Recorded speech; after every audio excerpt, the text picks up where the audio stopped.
বিশ্ব কবিগুরুদেবের রচিত মহুয়া কাব্য থেকে সবলা কবিতাটি আমি আবৃত্তি করছি। সবলা।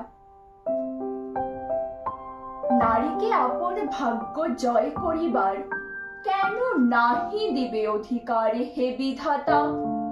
নত করি মাথা পথ প্রান্তে কেন রব জাগি? ক্লান্ত ধৈর্য প্রত্যাশারে পূরণের লাগি দৈবাগত দিনে শুধু শূন্যে চেয়ে রব?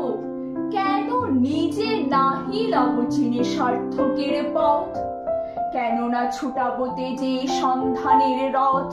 দুর্ধর্ষ অশ্বেরে বাঁধে দৃঢ় বলগা পাশে, দুর্জয় আশ্বাসে দুর্গমের দুর্গ হতে সাধনার ধন কেন নাহি করি আহরণ প্রাণ করে পণ?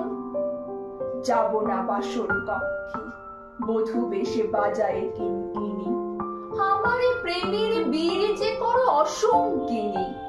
বীর হস্তে বড় মাল্য লব একদিন, সে লগ্নকে একান্তে বিলীন ক্ষীণ দীপ্তি গোধূলিতে। কভু তারে দিব না ভুলিতে মোর তৃপ্ত কঠিনতা, বিনম্র দীনতা সম্মানের যোগ্য নহে তার। ফেলে দেব আচ্ছাদন দুর্বল লজ্জার, দেখা হবে ক্ষুব্ধ সিন্ধু তীরে তরঙ্গ গর্জন শ্বাস মিলনের বিজয় ধ্বনিরে দিগন্তের বক্ষে নিক্ষেপিবে।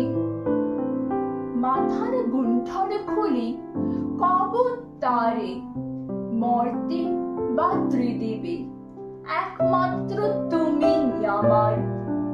সমুদ্র পাখির পক্ষে সেই ক্ষণে উঠিবে হুঙ্কার, পশ্চিম পবন হানি সপ্তর্ষি আলোকে যাবে যাবে তারা পন্থা অনুমানী। হে বিধাতা, আমারে রেখো না বাক্যহীনা, রক্তে মোর জাগে রুদ্র বীণা। উত্তরিয়া জীবনের সর্বোন্নত মুহূর্তের পরে জীবনের সর্বোত্তম বাণী যেন ঝরে কণ্ঠ হতে নির্বারিত স্রোতে। যাহা মোর অনির্বচনীয় তারে যেন চিত্ত মাঝে পাই মোর প্রিয়। সময় ফুরায় যদি তবে তারপরে শান্ত হোক সে নির্ঝর নৈঃশব্দে